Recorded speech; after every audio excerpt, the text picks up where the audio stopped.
एक साधक था, उसका पूजा में हमेशा मन नहीं लगता था, उसमें उसके बुरे विचार आते थे। तो वो अपने गुरु महाराज के पास गया और बोला, महाराज जब भी मैं पूजा करता हूँ, तभी मेरे मन में बुरे विचार आते हैं, इसका कोई सॉल्यूशन बताइए। तो गुरु महाराज उसकी बात सुनते रहे और इधर-उधर आश्रम में घूम रहे थे।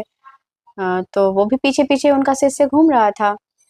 फिर लास्ट में एक उनको कुत्ता दिख गया, तो फिर उन्होंने कुछ सोचा और कहा अपने शिष्य से कि ये जो कुत्ता है, तुम इसका 10 दिन तक सेवा करो। तो बोला ठीक है, अब गुरु का आज्ञा था तो उसका वो पालन किया। तो 10 दिन में उसको मतलब अपने साथ रखता था, खिलाता-पिलाता था, जो भी था उसका सेवा करना था वो करता था, क्योंकि वो तो गुरु आज्ञा थी।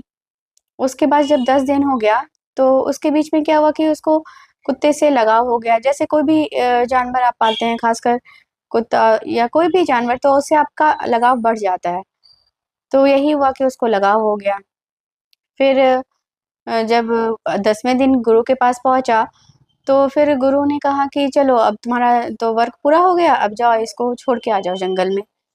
तो वो जंगल में छोड़ने के लिए जाता है और उसको छोड़ता है, बार-बार उसके पीछे आ जाता है, बार-बार छोड़ता है, बार-बार पीछे आ जाता है। तो गुरु महाराज दूर से ही देख रहे थे।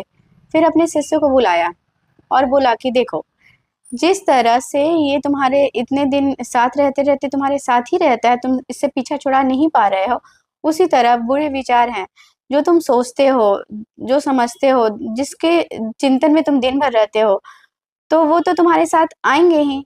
तो फिर उनके शिष्य को ये बात समझ में आ गई कि हाँ, कि गुरु ने सही बोला है कि जब हम विचार को अपना छोड़ ही नहीं पाते हैं, तो साधना में